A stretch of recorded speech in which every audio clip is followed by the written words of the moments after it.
The Texas sun had just begun to rise, spilling soft gold over the quiet streets of Austin. In a small house on the outskirts of town, Michael Reynolds, 47, sat at his kitchen table staring at a cup of black coffee that had already gone cold. His hands, rough and scarred from years of service, trembled slightly as he lifted the mug. The sound of morning news played faintly from the television, but his mind was elsewhere, lost somewhere between the dust of Iraq and the silence of his living room. Michael had once been proud, decorated for bravery, respected by his unit, known for his steady leadership under fire. But after returning home, the noise never stopped.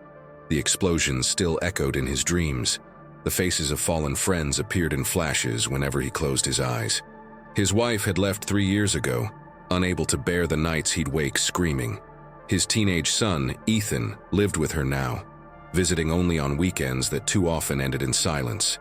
He worked part-time at an auto shop, fixing engines by day, trying to fix himself by night. But something inside him was breaking, something deeper than bone or muscle. He'd stopped going to church years ago, convinced that God had abandoned the desert long before he did. Each morning he asked himself the same quiet question: why am I still here? It wasn't that he wanted to die, he just couldn't find a reason to live. Sometimes he'd drive to the edge of town and park near the old Veterans Memorial. There, surrounded by names etched into stone, he felt the strange comfort of belonging. He'd touch the cold granite and whisper to the friends he lost, "You were the lucky ones." But deep down, Michael still wanted to believe there was something beyond the pain, a purpose he hadn't yet understood. He didn't know it yet, but that longing, the fragile, flickering hope buried beneath all his sorrow, was about to lead him to an experience that would change everything. If you were in Michael's place, carrying invisible wounds and searching for meaning, what would you hope to find on the other side of death? Write your answer in the comments. The following weeks moved like heavy fog. Days bled into nights, and Michael felt trapped in a rhythm that no longer had a pulse. Wake up, work, eat, sleep, repeat. There was no melody left in life, only the hum of fluorescent lights and the hollow ache of memories that refused to fade. Sometimes he'd stop mid-repair at the auto shop and just stare at his hands, blackened with oil. Those same hands had once held rifles, patched wounds, carried brothers from burning vehicles. Now they turned wrenches and wiped grease from steel. A far quieter war, but a war nonetheless. The customers came and went. Some thanked him, some didn't. None of them saw the battle raging behind his tired eyes. His boss, Frank, a kind man who'd served in the Navy, noticed the change. "Mike, you ever think about talking to someone? VA's got programs, you know." Michael only smiled faintly. "Yeah, I've talked enough for one lifetime." But at night, when the house grew silent, he'd hear the echoes again. The screams, the blasts, the silence that followed. He'd sit on the edge of his bed staring at the revolver locked in the drawer. He never touched it, but it called to him like a whisper in the dark. Not out of hatred or despair, but exhaustion. A part of him longed for rest, for the promise of peace he'd never known. One evening, Michael found himself driving aimlessly through the city. The streets glowed with the soft orange of streetlights. He stopped outside a small white church, one he used to attend years ago, before faith became a stranger. Inside, the air smelled of old wood and candle wax. Only a few people sat scattered in the pews. He hesitated at the door, unsure why he had come. Then, an older woman turned and smiled at him as if she'd been expecting him all along. "Good evening," she said gently. "Are you here to pray?" Michael's throat tightened. He wanted to say no, but instead he nodded. He sat in the back, head bowed, unsure what to say. The words didn't come easily, so he whispered the only truth he had left. "God, if you're still there, I don't know what you want from me, but I can't keep living like this." Tears he hadn't shed in years slipped down his cheeks. Something within him cracked open, a deep, silent surrender. That night, when he returned home, he felt a strange stillness inside him. Not peace exactly, but a quiet that seemed to stretch beyond the room. He didn't understand it, but it felt like someone had heard him. He couldn't know that this prayer, this whisper of desperation, had already begun to stir forces beyond the veil, forces that would soon draw him to the edge of life itself. Have you ever reached a point where you didn't know how to pray, but did it anyway? Share your thoughts in the comments. Sometimes the smallest prayer can open the largest door. It was a Friday in late October, one of those rare Texas mornings when the air felt crisp and alive. Michael woke earlier than usual. The sky outside his window was painted in streaks of orange and lavender, the kind of sunrise that used to make him feel like life still had beauty left to offer. But that day, something in him felt off, like a quiet warning whispering at the edge of his mind. He showered, dressed in his worn jeans and army jacket, and drove to the auto shop. On the radio, the news played. Arguments about the upcoming election, protests, divisions, anger. Michael turned the volume down. He'd seen what hatred could do when left unchecked. To him, the world sounded like it was preparing for another kind of war. At the shop, the air smelled of gasoline and metal. The day began like any other. Routine repairs, laughter from the younger mechanics, the clatter of tools echoing through the garage. But Michael's body felt heavy, slower than usual. His hands trembled as he lifted a tire. He brushed it off, blaming it on the lack of sleep. By noon, he felt dizzy. His vision blurred. Sweat trickled down his neck even though the air was cool. Frank noticed. "Mike, you all right?" Michael forced a smile. "Yeah, just need some air." He stepped outside, leaning against the metal railing, staring at the open road beyond the parking lot. The sky was bright, too bright. He blinked hard, trying to clear the haze, but the world began to tilt. He heard the sound of a car horn, then the crack of a wrench falling to the floor inside. His knees buckled. The concrete rushed up to meet him. The last thing he remembered was Frank shouting his name. Everything went silent.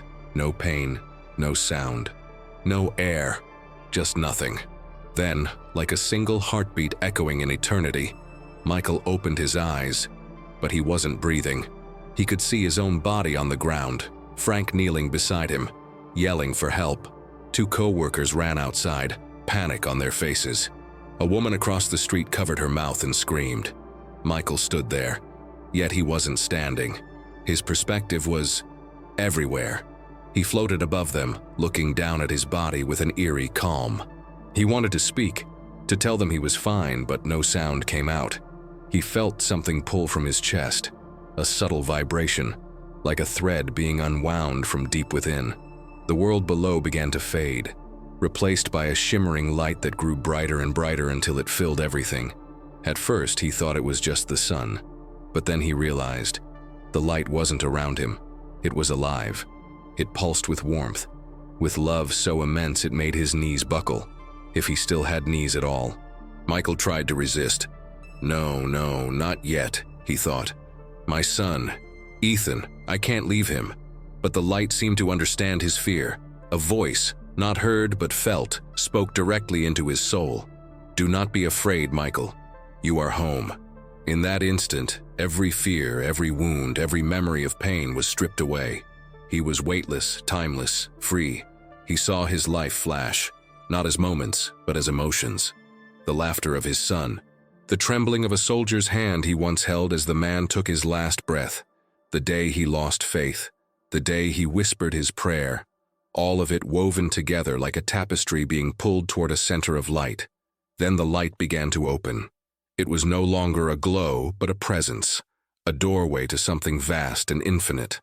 Michael felt himself drawn forward, as though carried on invisible currents. Below him, the sound of paramedics shouting blurred into nothing. Time no longer existed.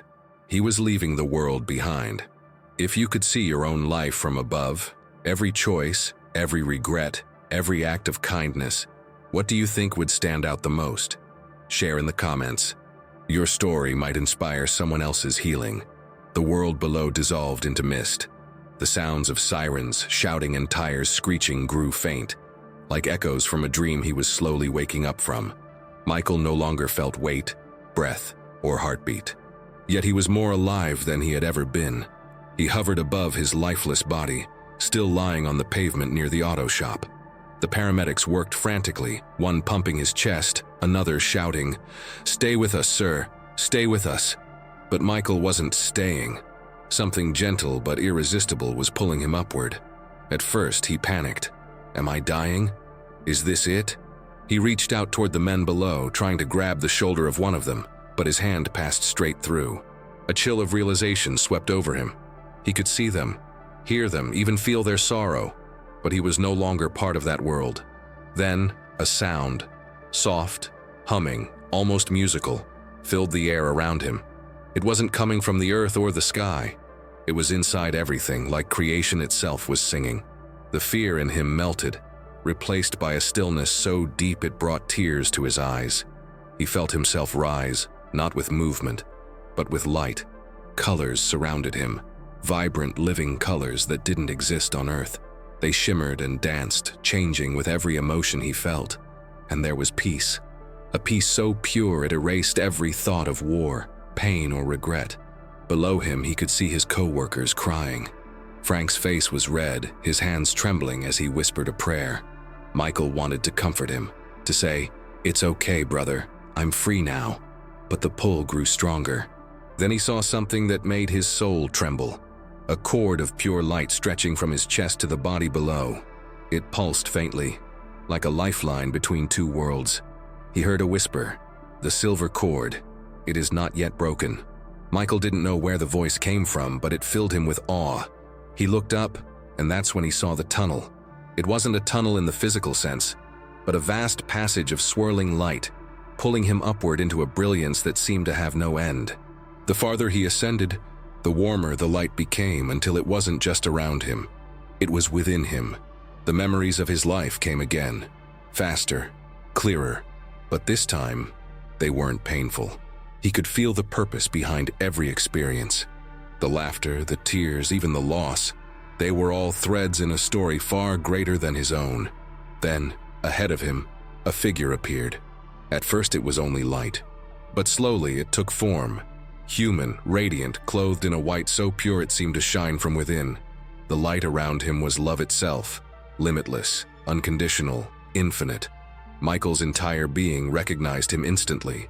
He fell to his knees, not from fear, but from awe.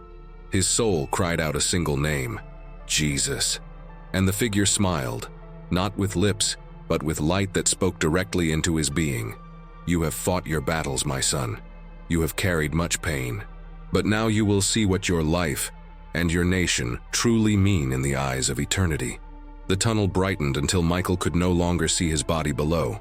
The world of time faded away. He was now standing before the very presence of God's love. And for the first time since the war, since the blood, since the nights of silence, Michael felt completely, utterly whole. Vrisi Fari, do you believe the soul remains aware after death? What do you imagine that first moment outside the body feels like? Share your thoughts in the comments below. Someone who's afraid of death might need your hope today. The light that surrounded Michael deepened into a radiance beyond any sun. It was not blinding, it was knowing. Every particle shimmered with awareness, as if love itself had taken form. He felt himself standing on something like air and ocean at once. Clear, living, endlessly calm.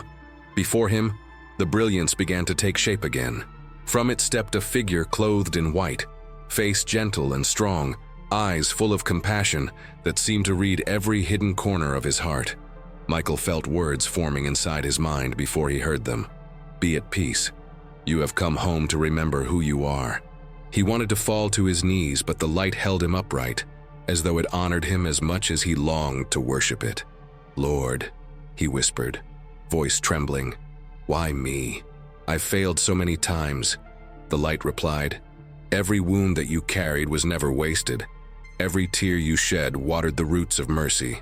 You came to learn love through struggle, and now you will see what love can heal." The brilliance expanded. Within it, images appeared. Rivers, cities, families, people of every nation reaching for one another instead of fighting. It was earth, but renewed, hearts awakened to kindness. "This is what I desire for your world," the voice said. "But many hearts are afraid. Fear blinds, divides, and forgets that all are children of the same light." Michael saw flashes of humanity's choices, greed and pride twisting into conflict, but also courage, compassion, forgiveness rising like dawn through the smoke. He realized that heaven wasn't demanding perfection. It was inviting cooperation. Tears streamed down his face. How can we change something so broken? The light pulsed gently.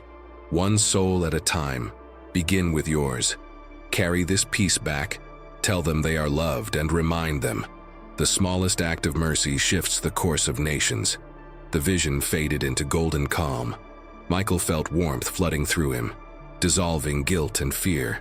For the first time in decades, he no longer felt like a soldier or a failure. He felt like a son returning home. He knew his journey wasn't finished.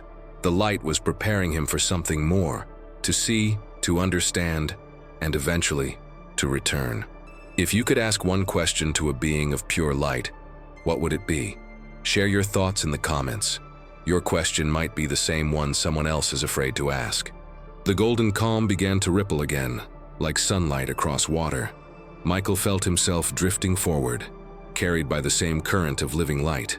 The air, if it could be called air, vibrated with quiet power.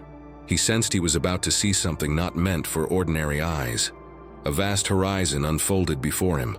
It was not of one time or place, but of many, as if past, present, and future had melted into a single living tapestry. At first he saw Earth from above, a blue gem turning in silence. It pulsed with beauty, yet beneath that beauty he felt pain, wars, injustice, people crying out in loneliness. "This is the world as it is," the voice of the light said, calm but sorrowful. "And now you will see what it may become." The scene shifted. Michael watched as darkness moved across continents. Not a monster or army, but waves of confusion, fear, and mistrust flowing through the hearts of humanity. People shouted at one another. Walls rose higher, truth and lies tangled like roots in the same soil. He could almost feel the weight of it pressing on his chest. "Why do we do this to each other?" he whispered. "Because fear is the oldest shadow," the voice replied. "Yet even in the shadow, love still burns. Watch." Through the darkness, Michael began to see lights, tiny at first, then growing. Small acts of courage, a stranger feeding the hungry, a family forgiving an old wrong, nations reaching across boundaries, children praying for peace. Each act sent ripples through the shadow until it thinned and tore like mist before the dawn. He understood then that heaven was not promising a future handed down from above. It was offering a choice. The fate of the world lived in the everyday hearts of ordinary people. The light continued. "Tell them, the future is not written in fear, but in compassion. Division can end when truth is spoken with kindness. Healing begins the moment one person chooses love instead of hate." Michael saw an image of his own country, neighbors embracing after disaster, veterans comforting the wounded, children planting trees where battlefields once stood. Then the vision expanded to the whole planet. People from every nation holding out their hands toward one another, and the world glowing like a single heartbeat of light. He fell to his knees in awe. "Is this what you want for us?" he asked. "Yes," the light answered. "But the path is narrow and the hour is near. Each generation must decide again. Will you live by fear or by faith?" The words pierced him like fire and tenderness mixed together. He felt their truth, not as warning, but as invitation. Then everything grew silent again. The scenes faded. Only the light remained, shining like eternity itself. Michael understood that he would have to return soon, and though the thought of leaving that peace hurt, he also knew he had been entrusted with something far greater than himself. A message, a calling, a spark of awakening to bring back to the living. If you could glimpse the future of humanity, what do you hope you would see? Fear or love? Write your vision in the comments. Someone might need to read your hope today. The light pulsed again, softly, rhythmically, like the beating of a cosmic heart. Michael stood within it, weightless, breathless, his soul fully awake. What came next was not a single vision, but a flood of them, flowing through him like waves of living memory from a future yet to be. He saw his homeland first. America stretched before him, not as borders on a map, but as a living spirit made up of millions of souls. Its light flickered, sometimes bright, sometimes dim, depending on the choices of its people. He saw anger spreading like wildfire through cities, fear twisting truth into bitterness. The noise of arguments rose like thunder. Then the light beside him whispered, "Every nation wrestles with its own soul. It is not leaders or armies that shape destiny, it is hearts. And Michael saw hearts, millions of them, tiny flames in the dark. Some burned with greed, others with compassion. Every act of love, every prayer, every moment of forgiveness brightened the whole. He saw veterans like himself comforting the broken young people, marching not for power, but for peace. Churches and mosques and temples opening their doors to strangers. Each light connected thread by thread until the darkness began to dissolve. Then the vision widened beyond America. He saw the world, deserts blooming, cities rebuilding, oceans shimmering as if alive again. He saw hands reaching across nations once divided. Black, white, brown, rich, poor, all holding on to one another like family. Children stood in circles beneath trees, their laughter echoing through the heavens. And Michael understood something profound, that heaven was not far away. It was trying to be born within the world. This, said the light, is what creation longs for humanity to remember that they are one body, one breath, one prayer. Tears streamed down Michael's face. But it seems so impossible, he said. It is never impossible, the light replied. It only begins with one. One act of mercy can ripple across eternity. One heart choosing forgiveness can end a war. As he spoke, Michael saw those ripples moving outward, small gestures sparking others. A soldier helping a former enemy, a leader humbling himself to listen, a child sharing her food with another. Each act shimmered like gold dust in the air, and soon the whole earth glowed. The vision grew brighter still. The planet spun in light, radiant and alive. A voice echoed across eternity. Behold, I make all things new. Then silence. The brightness dimmed back into soft gold. Michael found himself weeping, not out of sorrow but gratitude. The pain of the world no longer looked hopeless. It looked like soil waiting for seeds. He turned toward the presence beside him. What do you want me to do with all this? He asked. Carry it home, the light said gently. Tell them the kingdom of heaven is not far away. It is within them. And tell them, love is the only revolution that will last. The light around him began to shift, like dawn breaking after a long night. He knew the vision was ending. Somewhere faintly, he heard a voice calling his name. Michael, Michael, as if echoing from another world. He wasn't sure whether he was ready to return, but the light whispered one final time. The work is not finished there. Go and let the world see through your eyes what you have seen through mine. If you could change one thing in the world, just one, what would it be? Write it in the comments. Each word of kindness is a light in the dark. The voice that had been guiding Michael grew quieter now, yet somehow even more personal, like the heartbeat of a friend leaning close. The radiance around him softened into what looked almost like a field of light. He could sense movement within it. Shapes, faces, souls, each one familiar, though he could not have said from where. From among them stepped a single figure that shone brighter than the rest. It was not the same brilliance that had filled the heavens before, but a gentler light, warm, steady, almost human. Michael felt the presence of compassion itself. You have seen, the voice said. Now you must remember. He felt knowledge pouring through him, not as facts or instructions, but as understanding. He saw the world as a living web of choices. Every act of kindness strengthened it, every cruelty tore it. The lesson was simple, yet more powerful than any command. What he carried in his heart would echo through countless others. Why me? He asked again. There are people wiser, stronger, holier. Because you know suffering, the light said. You have walked through darkness and did not curse it. You asked for meaning and meaning answered. Michael thought of his son, of Frank, of the mechanic's shop, of all the quiet, ordinary lives that felt invisible. He realized that each of them was part of the same vast story. The light continued. When you return, remember 3 things. First, no life is small. The smallest mercy alters eternity. Second, you are never alone. Even in despair, heaven listens. Third, speak hope.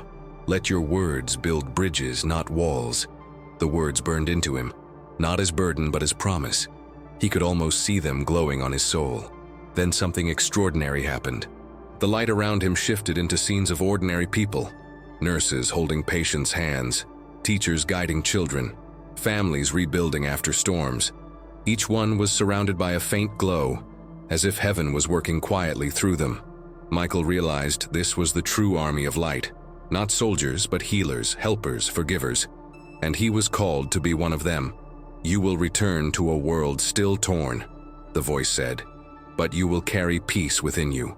Speak of what you have seen, not to prove but to awaken. The truth you bring is not about death, it is about life." He felt himself trembling. Will they believe me? Some will, some won't. That is not your task. Your task is to love them anyway.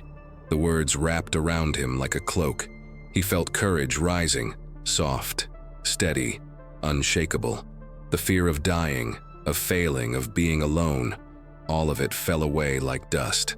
Then came the final instruction. When you awaken, remember this moment. Every breath you take after this will be grace. Use it well. The light around him began to change, swirling faster, pulling him backward through the tunnel of color and song. He looked once more toward the brilliance and whispered, "Thank you." The last thing he heard before the world of light disappeared was a whisper carried on the wind of eternity. "Go, my son. Live as light among them." And if you ever felt that life gave you a second chance, how did it change you? Share your answer in the comments. Someone who's lost hope might find strength in your story. The light faded into darkness. Michael felt the weight of gravity return, his lungs burning, his heart pounding against his ribs. The peace of heaven vanished in an instant, replaced by chaos. Voices shouting, hands pressing on his chest, the sharp sting of air flooding back into his body. He gasped. The world rushed in all at once. Sirens, pain, confusion. Tears rolled down his face, not from fear, but from the shock of being alive. The days that followed were difficult. His body ached. His mind struggled to reconcile what he had seen.